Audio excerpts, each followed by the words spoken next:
ئێمە ئەمڕۆ کوژنانی ماڵبەندی یەکی ڕێخستنی سلێمانی هاتنی سەردانی هێرۆخانمان کرد بۆ ئەوەی پیرۆزبایەکی گەرمی لێ بکەین بە بۆنەی یادی 42 ساڵەی دامەزرانی یەکێتی نیشتمانی کوردستان. ئێمە پەیمان تازاکەینەوە کوژنانی یەکێتی کە لەسەر ڕێبازەکەی مام جەلالین و هەمیشە ئەو ڕێگایە بەرنادێن و هیوادارین ئەمڕۆ هەموو بە یەک دەست و بە یەک دڵ لەسەر ڕێبازەکەی مام جەلال جارێکی کە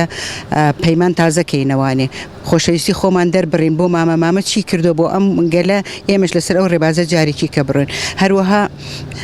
هەر بم بۆ نێش و پیرۆزبایی گەرم ئەنێرین بۆ پێشمەرگە قارەمانەکانی سەنگەر بۆ شەهیدەکانمان بۆ دایکی شەهیدەکانمان. هیوادارین ساڵی ئایندە ساڵی خۆشی و کامەرانی بێ و تەمەند درێژیش بۆ مام جەلال و دادەهێ ڕۆژە خوا